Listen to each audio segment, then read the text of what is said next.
Los problemas de pronto que tenemos están compuestos de tres partes. Uno que tiene que ver con la información o la comunicación, es decir, que no necesariamente sabemos a quién tenemos que acudir para resolver este problema, ¿no? Me pasa ahora todo el tiempo que me dicen, oye, en Sinaloa, no sé qué, les digo, sí, pero yo soy diputada de la Ciudad de México. Ah, ok.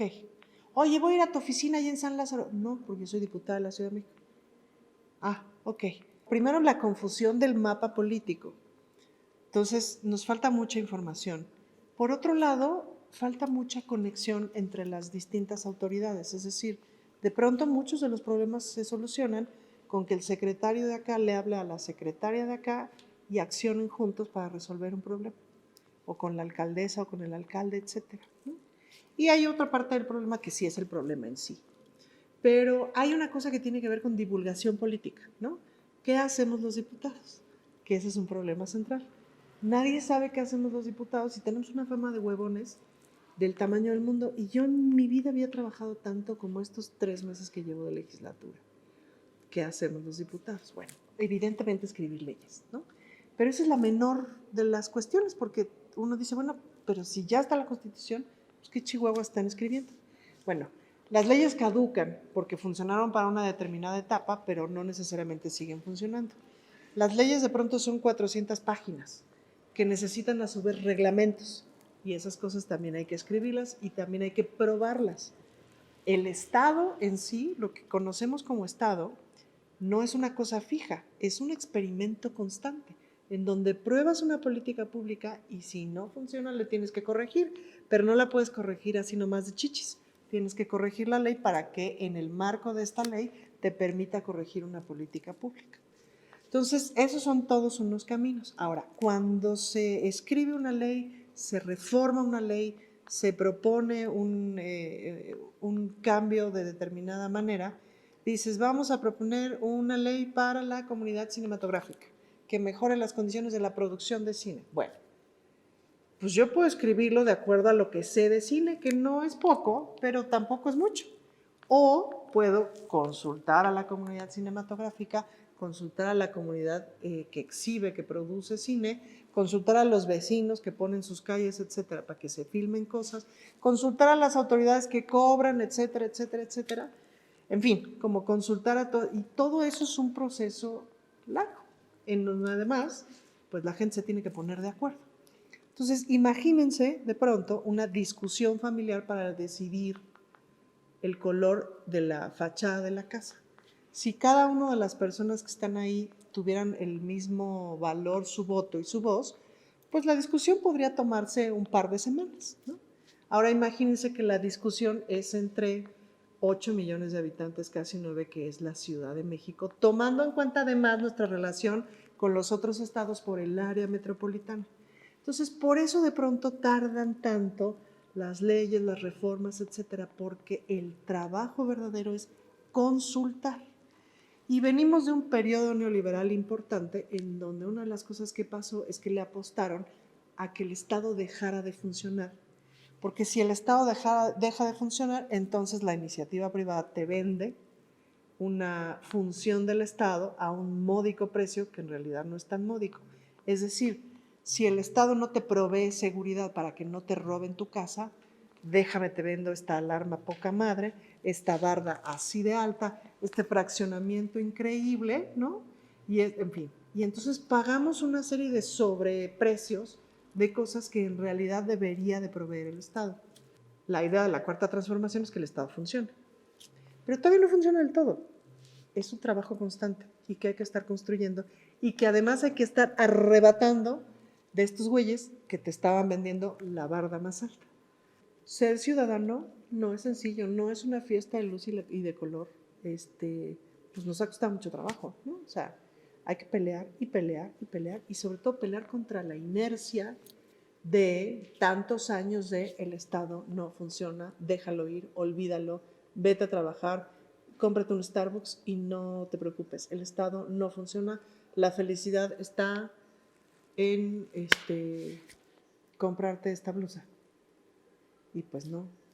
Soy chilanga de nacimiento, nací en las orillitas de la alcaldía Benito Juárez Y crecí en una familia de clase media, como muchas familias de clase media de los años 70.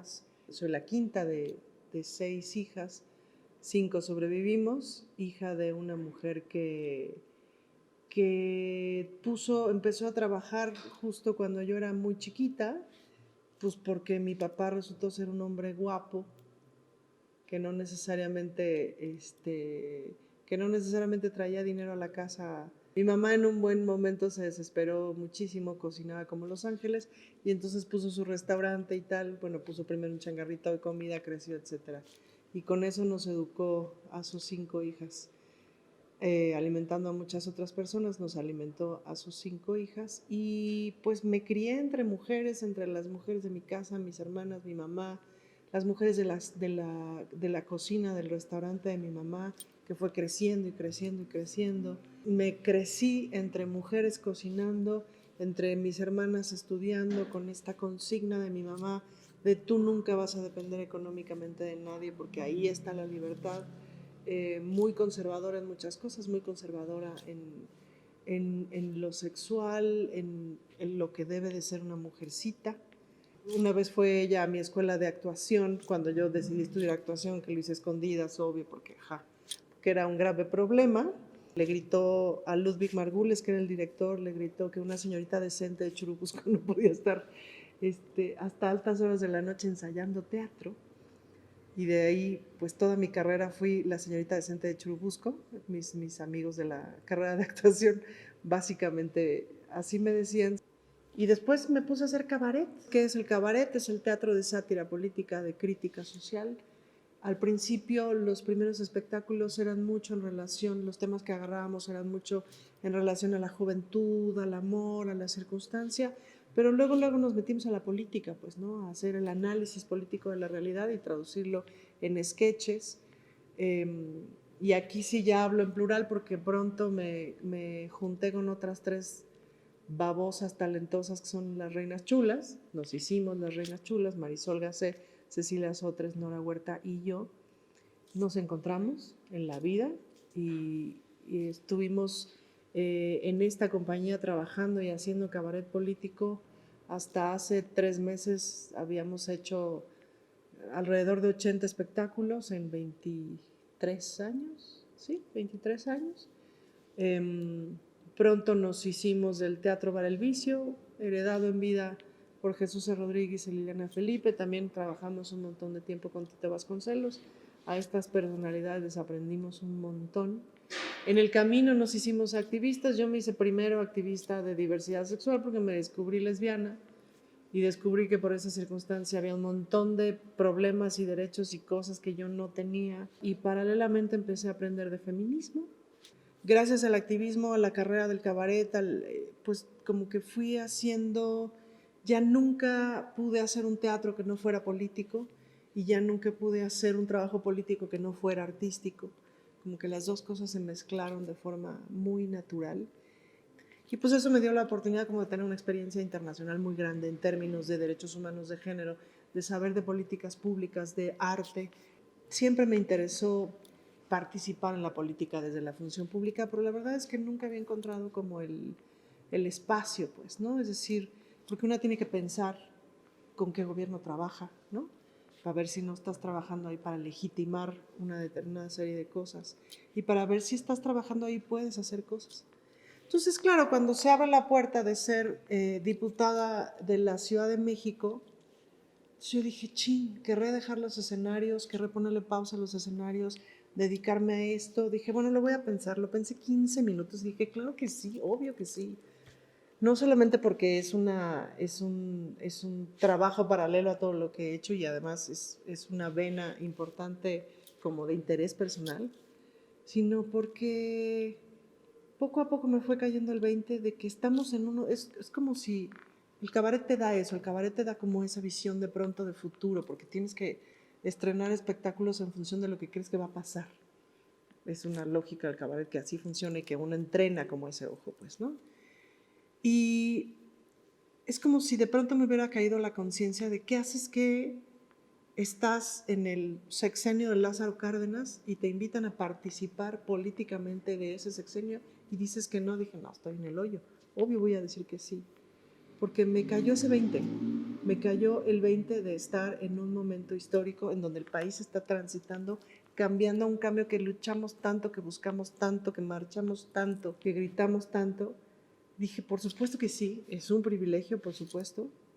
He tenido una carrera artística deliciosa, sabrosísima, he hecho lo que se me ha dado la gana. Entonces dije, si le pongo pausa a esto, ¿estoy en paz? Sí, claro que estoy en paz.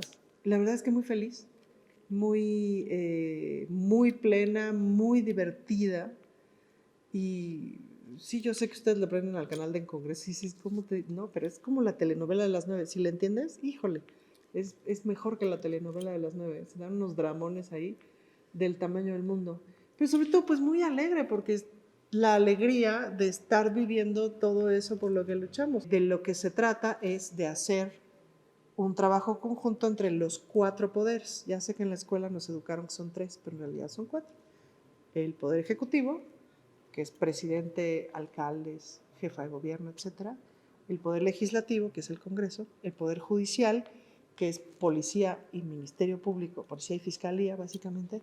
Y el cuarto poder, que es la gente, que es crucial. Es decir, si la gente no se organiza, no se entera, no pide lo que necesita, pues no pueden funcionar los otros 3 poderes.